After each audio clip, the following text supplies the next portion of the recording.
பிரேமஸ்வரூபில் அன்பின் வடிவம். 2 நாள் ஹிலாதினி சக்தி பற்றி, ஹிலாதினி, ஆஹ்லாதினி, ஆஹ்லாத ஜனனி, ஆனந்ததாயினி சக்தி பற்றி எல்லாம் பேசியாச்சு.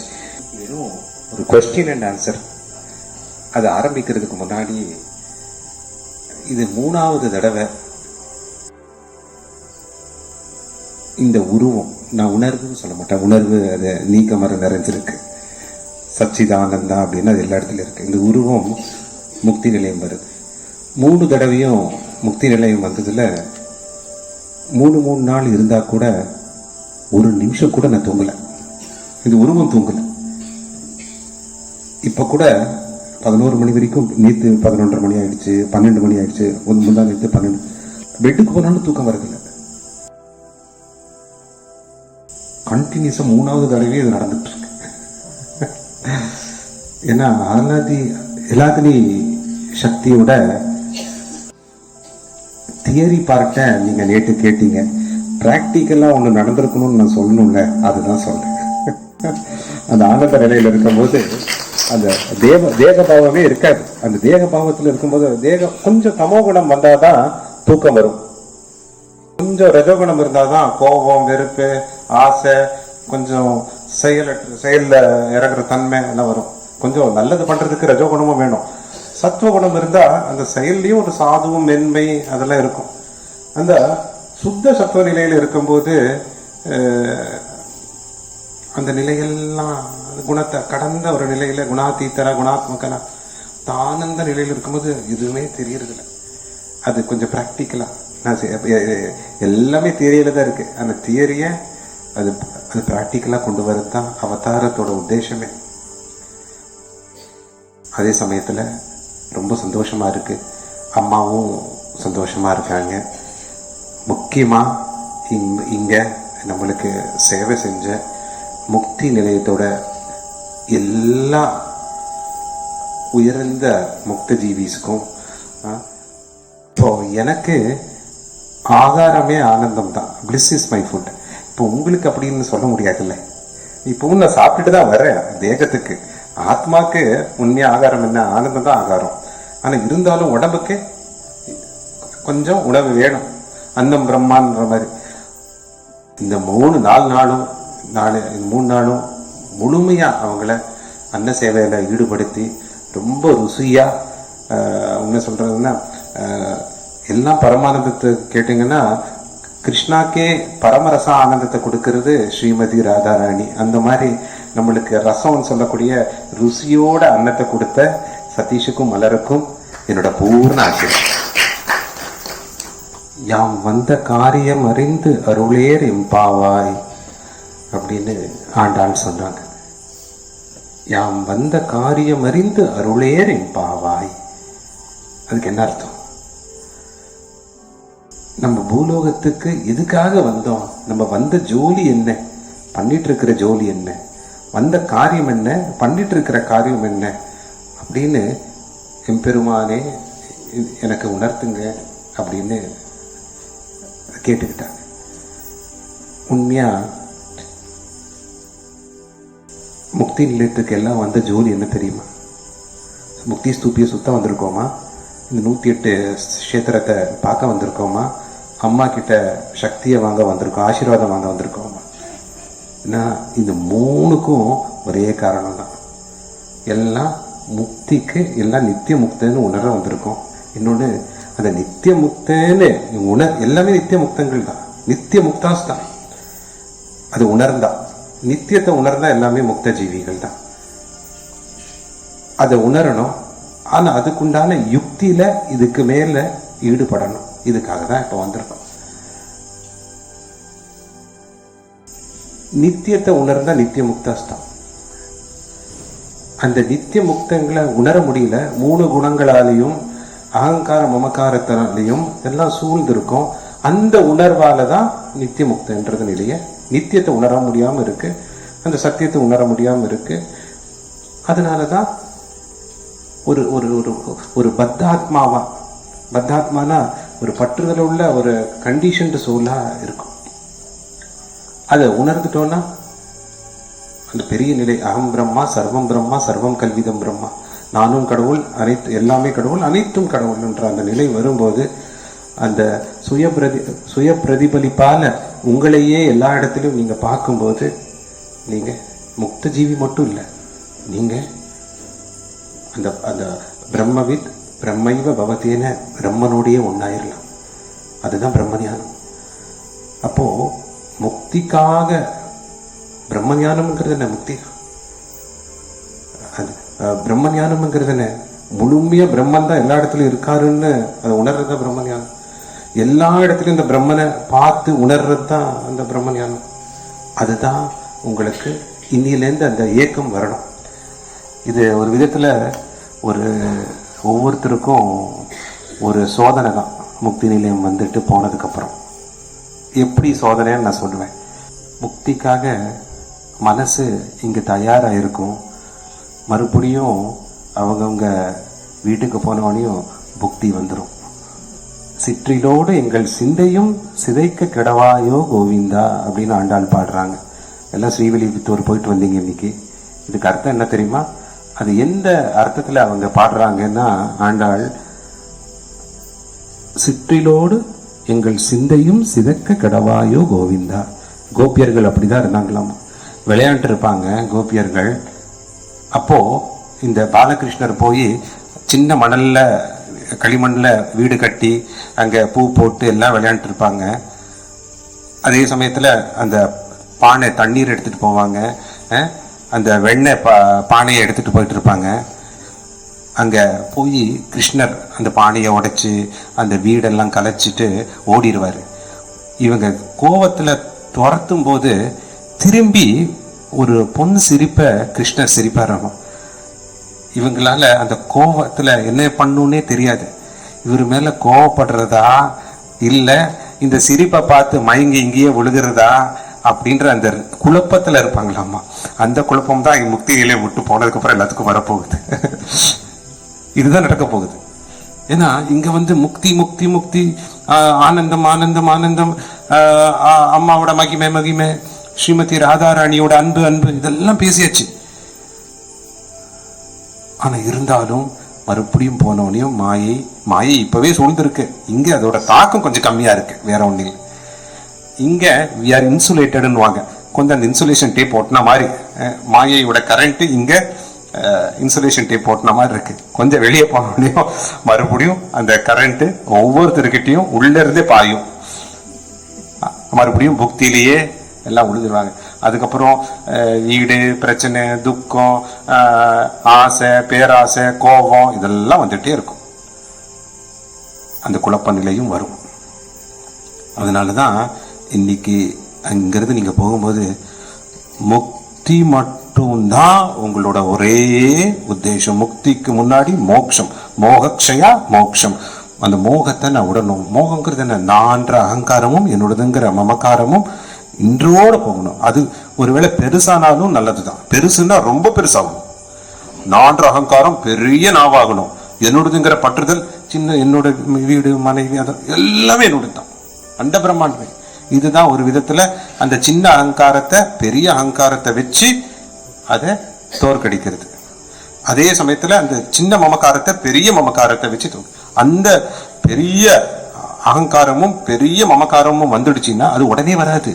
முதல்ல இந்த சின்ன அகங்காரத்தை நம்ம தியாகம் பண்றதுக்கு தயாரானதான் அது அதால ரீப்ளேஸ் பண்ண முடியும்.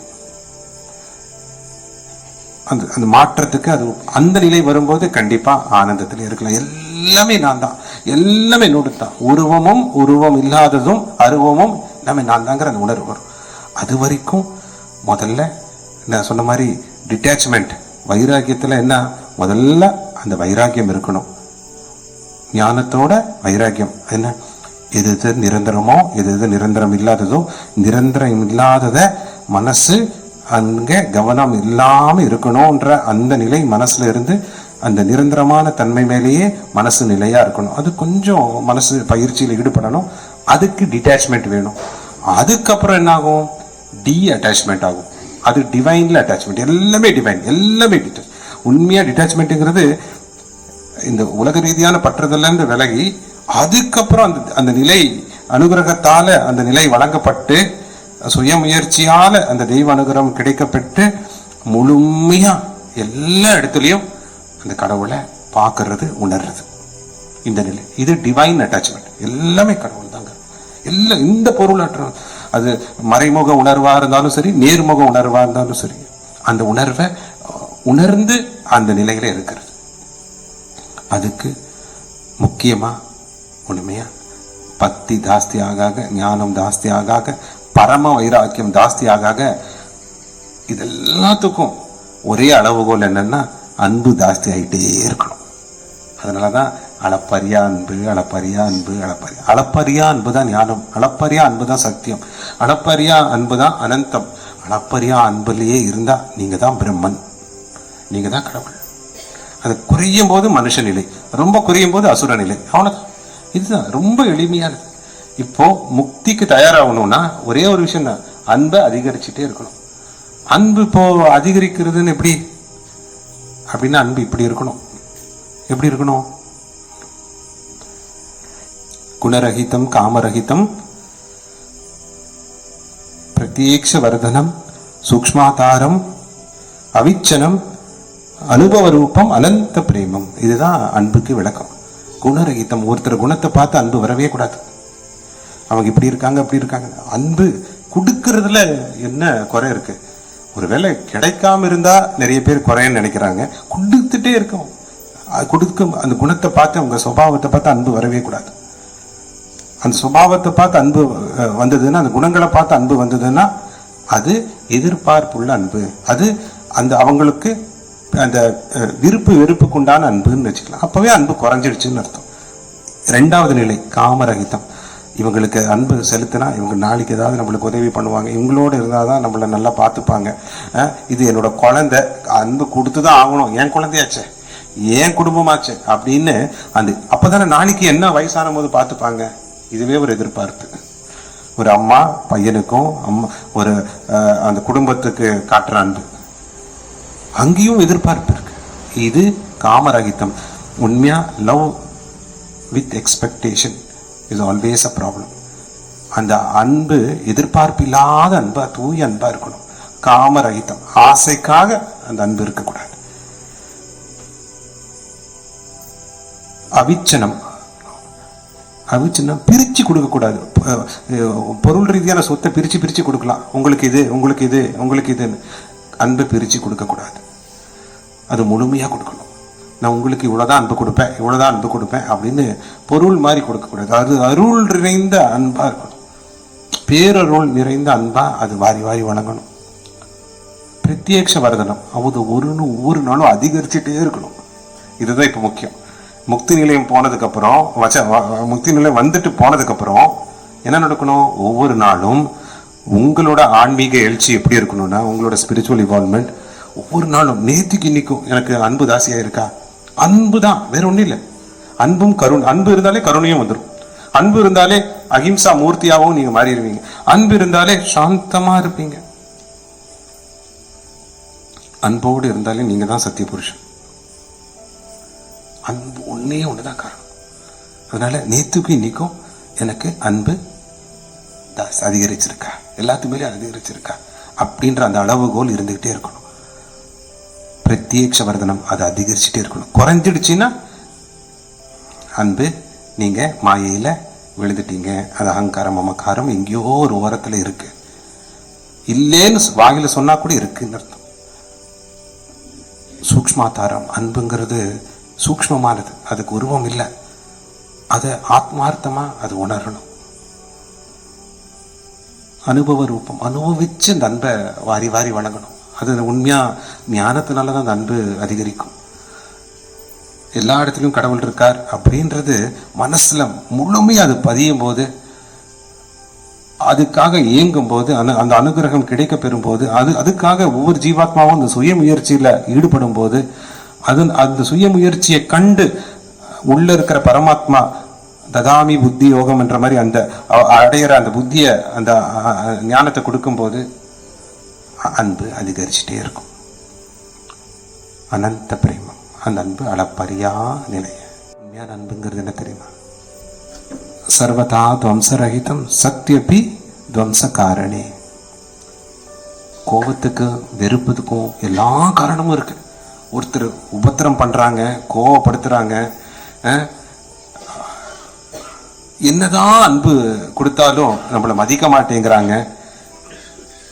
அங்க கோபம் வரப்போறதுக்கும் வெறுப்பு வர்றதுக்கும் விலகி போறதுக்கும் எல்லா காரணங்களும் இருக்கு. எல்லா சூழ்நிலைகளும் அப்படி அமையுது. ஆனா இருந்தாலும் அன்பு குறையாம இருக்கு. அதுதான் உண்மையான அன்பு.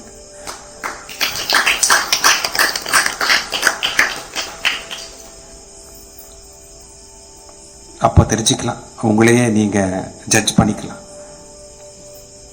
அன்பு எனக்கு நிறைய அளப்பரியா நிறைய நான் அடைஞ்சிட்டேன். அது எப்போ நடக்கும்? எல்லா இடத்துலையும் உங்களை பார்த்தா தான் நடக்கும். என்னையே இன்னொரு உருவத்தில் நான் திட்டிக்கிறேன், என்னையே இன்னொரு உருவம் மூலியமா நான் பாராட்டிக்கிறேன், நானே என்னை பாராட்டிக்கிறேன், நானே என்னை திட்டிக்கிறேன், நானே எனக்கு உபத்திரத்தை கொடுக்குறேன், நானே எனக்கு உதவி செய்கிறேன். என்னோட அந்த சுய பிரதிபலிப்பு தான் எல்லாமே அப்படின்ற அந்த உணர்வு மனசுல ஓங்கும் போது, அந்த அளப்பரிய அன்பில் இருக்கும்போது அந்த உணர்வு உங்களுக்கு வழங்கப்படும். அந்த ஏகத்துவ பாவம், சர்வாத்ம பாவம், சர்வாத்மக பாவம் அது வழங்கப்படும். அந்த நிலையிலேயே அந்த பாவத்தில் இருக்கும்போது அளப்பரிய அன்பு தான், அனந்த பிரேம பாவம் மட்டும்தான் இருக்கும். ஒரு சின்ன கதையை சொல்லிட்டு நம்ம கொஸ்டின் அண்ட் ஆன்சர் செஷனுக்கு போகலாம்.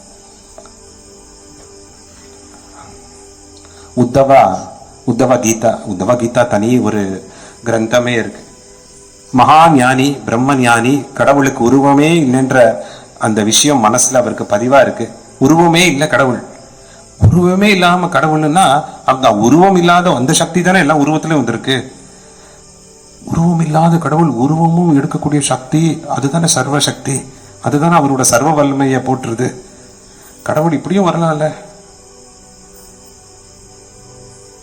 ஏன் நாராயணா இப்ப நவீன ரூபத்திலயும் இருக்கலாம்ல? இருக்க முடியாதா? நம்பிக்கை கொஞ்சம் கம்மியா இருக்குன்னு நினைக்கிறேன்.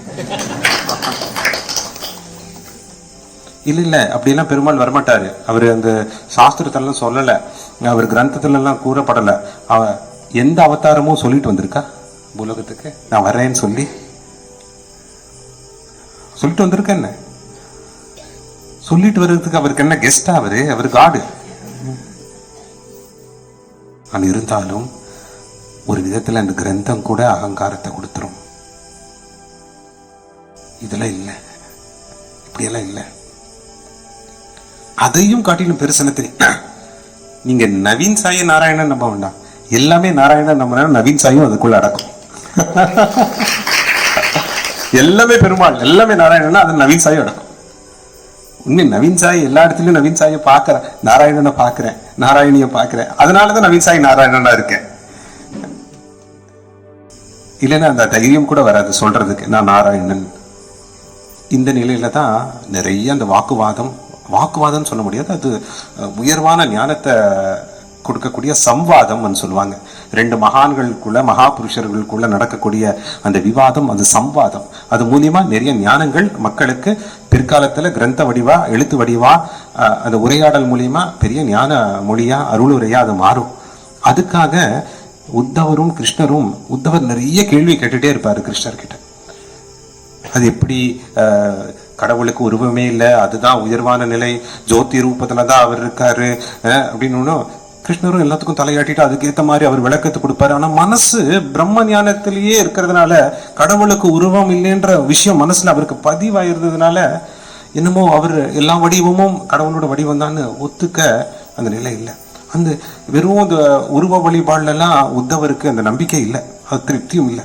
இந்த கல்லை வேண்டாங்க, அது வேண்டாங்க, அதுவும் கல்லுள்ள எல்லா இடத்துலயும் இருக்காரு, கல்லுக்குள்ளேயும் இருக்காரு, சிற்பவடியிலையும் இருக்காரு.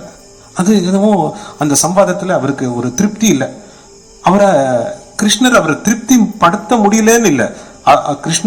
கிருஷ்ணர் தான் உத்தவருக்குள்ளே இருந்து அந்த கேள்வி கேட்டுட்டு இருக்காரு. உத்தவக்குள்ளே இருக்கிறது அந்த ஆத்மராமன், ஆத்ம கிருஷ்ணன் தான். ஆனா அதையும் காட்டிலும் அந்த அளப்பரியா அன்பை, உயர்வான ஞானத்தை காட்டிலும் அந்த அளப்பரியா அன்பை உத்தவருக்கு புரிய வைக்கணுன்றதுக்காக சொல்றாரு. உத்தவா, நீ போய் விருந்தாவனத்துக்கு போ, என்னோட ராதாவை பாரு, என்னோட கோபியர்களை பாரு, என்னோட தாய் யசோதாவை பாரு, அவங்க கிட்ட நீ நிறைய தெரிஞ்சுக்கலாம். இப்போ இவர் சொன்னவனையும் உத்தவாவோட அந்த சாஸ்திர அகங்காரம், அந்த ஞானத்திலேயும் ஒரு அகங்காரம் இருக்கு. என்ன மனசுல அவருக்கு சொல்லுதுன்னா, மாடு மேய்க்கிற பொண்ணுங்க, மாடு மேய்க்கிற ஒரு ஸ்திரீன பொண்ணு, கோபியர்களால, ராதாவால, அந்த பிருந்தாவன மக்களால, அந்த மக்கள் எனக்கு என்ன கற்றுக் கொடுக்க முடியும்? எனக்கு எல்லா சாஸ்திரமும் தெரியும், எல்லா ஞானமும் தெரியும், நானே உயர்வான பிரம்ம ஞானத்தில் இருக்கேன், எனக்கு என்னத்தை அவங்களால கற்றுக் கொடுக்க முடியும் அப்படின்னு கொஞ்சம் அந்த மமதையில அகங்காரத்தில் கிருஷ்ணர் சொல்லிட்டார். கிருஷ்ணர் அவருக்கு குருஸ்தானத்தில் இருந்தார், நண்பனாகவும் இருந்தார், மித்திரனாகவும் இருந்தார். அப்போ அந்த அந்த அறிவுரையை கேட்டு அவர் போறாரு. போய் அந்த கோபியர்களோட ராதாவோட கொஞ்சம் விஷயத்தெல்லாம் பார்க்குறாரு, உணர்றாரு. ஐயோ, நான் எல்லாம் புத்தகத்தில் படிச்சிருக்கேன், இவங்க வாழ்ந்துட்டே இருக்காங்க. புத்தகத்தில் நான் படிச்சிருக்கேன், கடவுள் எல்லா இடத்துலையும் இருக்காரு, எங்கெல்லாம் நீக்கமரம் நிறைந்திருக்கார், எல்லாம் இருக்காரு, இந்த அளப்பரிய அன்பு வேணும், அனந்த பிரேமம் வேணும், எல்லாம் படிச்சிருக்கேன். ஆனால் கோபியர்களும் ஸ்ரீமதி ராதாராணியும் வாழ்ந்துட்டே இருக்காங்க. இவங்க கிருஷ்ணரை வெறும் உருவத்தில் அந்த ஒரே ஒரு இடத்துல மட்டும் பூஜை ரூம்லையோ கோயில்லையோ எல்லாம் பார்க்கல, அவங்க எல்லாமே கிருஷ்ணான்னு பார்க்குறாங்க. எல்லாமே கிருஷ்ணான்னு பார்த்து அவங்க செயல்ல இருக்காங்க, வாழ்ந்துட்டு இருக்காங்க. அப்ப பார்த்தாரு, இந்த அனுபவத்தை கொடுக்கறதுக்கு, என் மமதையை அழிக்கிறதுக்கு, உன்னை காட்டிலும் உயர்வான ஞானத்தை ஒருத்தர் பிராக்டிக்கலா செயல்முறையா ஒருத்தர் செயல்ல இறங்கி அந்த அளப்பரிய அன்புலயே வாழ்ந்துட்டு இருக்கக்கூடிய கோபிமார்கள், அந்த கோபிமார்கள்லயே சிரேஷ்ட கோபியா இருக்கக்கூடிய மதுர பக்தி சிரோமணியா இருக்கக்கூடிய ஸ்ரீமதி ராதாராணிய பார்த்ததுக்கு அப்புறம் தான் அந்த அனுபவம் கிருஷ்ணர் சொன்னது இதுதான் அப்படின்னு. இதுக்கப்புறம் எல்லாம் முடிச்சுட்டு அந்த உத்தவா, அந்த பெரிய லீலை நான் சுருக்கமாக முடிக்கிறேன், முடிச்சுட்டு திரும்ப மதுராக்கு வராரு. மதுராக்கு வர்றதுக்கு முன்னாடி ஸ்ரீமதி ராதாராணி கிட்ட கேட்குறேன், கோபியர் எல்லாத்துக்கிட்டையும் நான் உங்களுக்காக கிருஷ்ணர்கிட்ட என்ன சொல்லணும்? இப்போ நம்ம எல்லாம் சொல்லும், போய் கேட்டதா சொல்லுங்க, எல்லாம் சாப்பிட்றதுக்கு ஏதாவது அவருக்கு இதெல்லாம் பிடிக்கும், எல்லாம் கொடுத்து அனுப்புனாங்க, வெண்ணையை கொடுத்தாங்க, கேட்டதா சொல்லுங்க, அவர் நல்லா இருக்காருன்னு, எல்லாம் நல்லா கவனிச்சுக்கிறீங்களா அப்படின்னு எல்லாம் கேட்டாங்க. ஆனால் இருந்தாலும் அந்த உருவம் மட்டும் கிருஷ்ணர் இல்லைன்றது எல்லாத்துக்கும் மனசில் பதிவாக இருக்கு. அந்த உருவத்துக்கு என்ன வேணுமோ, வெண்ணெய் கொடுக்கணுமோ இல்லை மிட்டாய் கொடுக்கணுமோ, அதெல்லாம் பண்ணாங்க. ஆனால் அந்த உருவம் மட்டும் கிருஷ்ணர் இல்லைங்கிறது அவன் கோபியர்களோட மனசில் ரொம்ப ஆழமாக பதிவாக இருக்கு. அதை உத்தவர் உணர்ந்தார். உணர்ந்ததுக்கு அப்புறமும் யதார்த்தமாக போகும்போது ராதாவை பார்த்து, நான் கிருஷ்ணர்கிட்ட என்ன சொல்லட்டும்? ராதா ராணிக்கு அம்மா, ராதா அம்மாவுக்கு தெரியுது. அப்போ ராதா சொல்றாங்க, உத்தவா, ஓ மகா, அவங்களோட பெருந்தன்மை, ஓ மகான் ஞானி, உத்தவாவை சொல்றாங்க மகான் ஞானி, நீங்க எல்லாம் தெரிஞ்சவர், பெருந்தன்மை, பணிவுத்தன்மை. உத்தவாக்கே இந்த ஞானத்தை கொடுக்கறது ராதா தான். ஆனா இருந்தாலும் அந்த பணிதனோட, ஓ மகான் ஞானி, உங்களுக்கு நான் ஒன்றும் சொல்லணுன்றது இல்லை, உங்களுக்கு எந்த அறிவுரையும் தேவையில்லை, நீங்க மகான் ஞானி, இருந்தாலும் ஒன்று சொல்றேன், நீங்க என்ன வேணாலும் சொல்லுங்க, கிருஷ்ணரோட மூஞ்சில சிரிப்பு மட்டும் கம்மியாயிடக்கூடாது, அதை மட்டும் பார்த்துக்கோங்க அப்படின்னு. அப்படின்னு என்ன அர்த்தம்? நாங்க எல்லாமே கிருஷ்ணரை திருப்தி பண்றதுக்கு தான் இங்க இருக்கோம், எங்களோட திருப்திக்காக இல்லை. இதுதான் சர்வ கர்ம பாகவத பிரீத்தி அர்த்தம். என்னைக்கு அவங்களோட திருப்திக்காக நான் இந்த பூலோகத்தில் இருக்குமோ, அந்த திருப்தியை அனுபவிக்கிறதுக்காக, திருப்திங்கிறது ஆசை, என்னோட மனசு திருப்திக்காக தான் நான் இது பண்றேன் அப்படின்னா அது நிறைவேறவே நிறைவேறாது, அது தொடர்ந்துட்டே இருக்கும். என்னைக்கு கடவுளோட பரமாத்மாவோட திருப்திக்காக ஒவ்வொரு செயல்லையும் இந்த ஜீவாத்மா ஈடுபடுறேன்னு நினைக்குதோ, அன்னைக்கே ஆனந்தம் கிடைச்சிடும். ஏன்னா அன்னைக்கு நான் எதையும் செய்பவன் இல்லை, நான் எதையும் அனுபவிப்பேன் இல்லை என்ற அந்த நிலை வந்துடுது. I am not the doer, I am not the enjoyer என்ற நிலை வந்துடுது. I am not the doer and I am not the enjoyer too. எதையும் நான் அனுபவிக்கல, நான் எதையும் அனுபவிக்கலன்றும் போதே ஆனந்தத்தை அனுபவிப்பீங்க. இது ரெண்டு நிலை வந்தாலே ஆனந்தத்தை அனுபவிப்பீங்க. அந்த நிலையை தான் கோபியர்கள் வாழ்ந்து காட்டி அந்த செயலில் சொன்னாங்க. இப்போ உத்தவாக்கு அப்பதான் புரிஞ்சுது. நான் எத்தனையோ கேள்வியை கேட்டு விதண்டாவாதத்தில் கிருஷ்ணரை கூட நிறைய தொந்தரவு பண்ணியிருக்கேன். கிருஷ்ணரும் மனிதன், ஏன்னா உத்தவருக்கு பொறுத்த வரைக்கும் கிருஷ்ணரை மனித வடிவத்தில் தான் பார்த்தாரு. ஆனா கோபியர்கள் எல்லாமே கிருஷ்ணதான்னு பார்த்து கூட அந்த பர்டிகுலர் அந்த ஸ்தூல ரூபத்துக்கு என்ன கடை சொன்னாங்க, என்ன வேணாலும் சொல்லு, ஆனா அவங்களோட மூஞ்சில அந்த சந்தோஷத்தை குறையாம பார்த்துக்கோங்க. அப்பதான் அவருக்கு புரிஞ்சது, இதுதான் அனன்ய பக்தி, இதுதான் அனந்த பிரேம பக்தி, இதுதான் மதுர பாவ பக்தி. இந்த பக்திக்கு முன்னாடி முக்தி கூட ஒண்ணு இல்லை. இந்த பக்திக்கு முன்னாடி முக்தி கூட ஒண்ணு இல்லை. இப்போ அந்த நிலையை தான் ஒவ்வொருத்தரும் அடையணும். ஒவ்வொரு நிமிஷமும் ஒவ்வொரு அனுக்ஷணமும் கடவுளோட திருப்திக்காக தான் இந்த பூலோகத்துல நான் இருக்கேன். எனக்குள்ள இருக்கிற பரமாத்மாவை அவரோட திருப்திக்காக தான் எல்லா செயல்லையும் ஈடுபடுறேன் அப்படின்ற அந்த உணர்வு வரும்போதே மேலோங்கும் போதே எல்லாம் நடத்துரும். ஆனால் எங்கேயோ இதை மறக்கடிக்கிறதுக்கு மாயை மறதியிலேருந்து ஆரம்பிச்சு அகங்காரத்தை கொடுத்து மமக்காரத்தை கொடுத்து 3 குணங்கள்ல சிக்க வச்சு எல்லாத்தையும் மறுபடியும் ஆரம்பிக்கும். அதுக்கு மனசு திடமா இருக்கணும். அதனால குழப்பம் வேண்டாம். இன்னும் முக்திக்கு நீங்க வெறும் முக்தியை அடையிறது மட்டும் இல்லை, அதே காட்டில ஒண்ணு இருக்கு. நீங்க முக்த ஜீவி ஆனதுக்கு அப்புறம் கூட உங்களால எல்லாத்துக்கும் சுயநலமான ஒரு ஆன்மீகம் என்னன்னா, எனக்கு முக்தி கிடைச்சா போதும்ன்றது. அதுவும் ஆன்மீகம் தான், அதுலயும் சுயநலமான ஆன்மீகம். எனக்கு மட்டும் முக்தி கிடைச்சா போதும், நான் தவம் இருந்திருக்கிறேன், காட்டுக்கு போறேன், வனத்துக்கு போறேன், கோயிலுக்கு போறேன், இலை சாப்பிட்டே வாழ்ந்துக்கிறேன், எப்பவுமே கங்கையில மூழ்கிட்டே இருப்பேன், கங்கையில எப்பவுமே மூழ்கினா முக்தி கிடைச்சிரும், மனசு பவித்திரமாயிரும்னா அங்க இருக்கிற மீன் தான் ரொம்ப கொடுத்து வச்சது. அப்படியா? அதுதானே அர்த்தம். கங்கை நதியில இருக்கிற மீன் எப்பவுமே நீங்கிட்டு இருக்கு. அப்பப்போ 3 தடவை மூழ்கி எழுந்தா முக்தி கிடைக்கும், மனசு சுத்தமாயிரும்னா அது ஆகாது. இலைய சாப்பிட்டே யோகி மாதிரி வாழ்ந்துடலான்னா ஆடு இலையதான் சாப்பிட்டுட்டு இருக்கு. அதனால எல்லாம் ஒண்ணு இல்லை. அதெல்லாம் ஒரு சாதனை அந்த நிலையை அடையிறதுக்கு. நீங்க ஜடாமுடிய வளர்த்துக்கலாம், வஸ்திரமே இல்லாம திகம்பரனா இருக்கலாம், கொய்க்கும் மலைக்கும் போய் தவம் மேல ஈடுபடலாம், என்ன ஒரு கட்டோர் சாதனை ஹட்டா யோகா பண்ணலாம், எல்லா விதமான அஷ்டாங்க யோகத்திலையும் நீங்க ஈடுபடுத்தலாம். உங்களை எல்லாம் பண்ணி அன்பு அதிகரிக்கலைன்னா என்ன பயன்? என்ன பயன்? என்ன பயன்? அந்த அன்பு அதிகரிக்கும் போது உங்களுக்கு நீங்க மட்டும் முக்தனாகிறதுல, முக்த ஜீவி ஆகிறதுல, நீங்க சுயநலமற்ற ஆன்மீகம் என்ன தெரியுமா? நிறைய பேருக்கு முக்திக்கு வழி காட்டுறது, அவங்கள முக்திக்கு நீங்க தயார்படுத்துற வேலையும் உங்களுக்கு இருக்கு. இது பெரிய நிலையில. அப்போ ஒரு முக்த ஜீவி தான் இன்னொரு ஜீவாத்மாக்கு முக்திக்கு வழிகாட்ட முடியும்.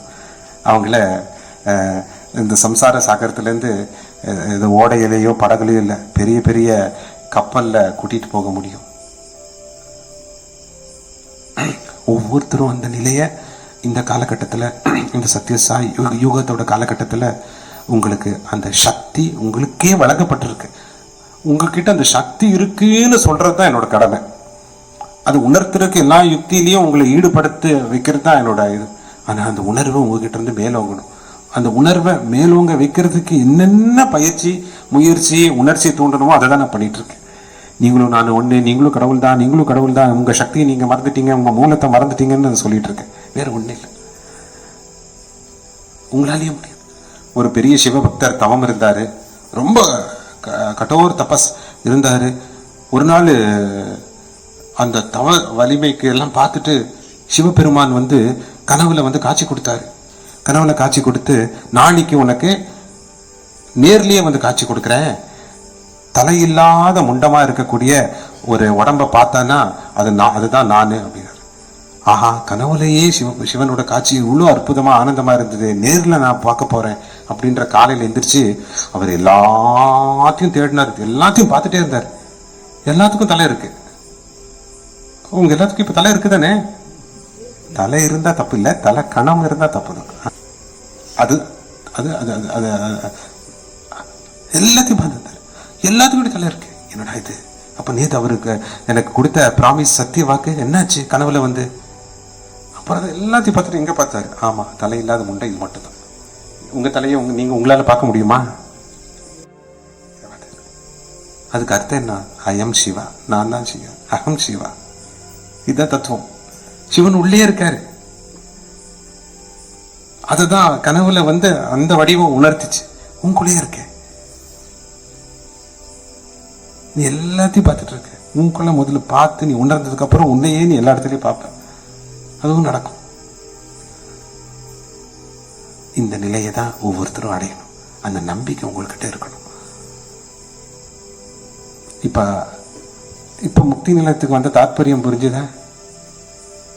முக்தி நிலையத்துக்கு முக்தி வாங்க வந்திருக்கோம். அதே சமயத்துல முக்தி வாங்கினதுக்கு அப்புறம் முக்தி எல்லாத்தையும் தயார் பண்ண வந்திருக்கோம். முக்தியை தயார் பண்ணதுக்கு அப்புறம் அவங்க முக்தியை தயார் பண்ண வைக்க அளவுக்கு வந்திருக்கோம். இப்படிதான் நடக்கணும். அப்போ என்ன கேட்டீங்கன்னா, ஒரு ஒவ்வொரு ஜீவாத்மாவும் ஒரு ஒரு ஒரு சங்கத்தையே, இப்ப இன்னைக்கு 60 பேர் இருக்கீங்க. இந்த 60 பேருக்கு இந்த ஒரு முக்தாத்மாவில முக்தி கிடைக்குதுன்னா இந்த 60 பேரால எத்தனை பேருக்கு உருவாக்க முடியும்? இதுதான் நிலை. அந்த நிலையை ஒவ்வொருத்தரும் அடையணும். அதுக்கு நம்பிக்கை ரொம்ப முக்கியம்.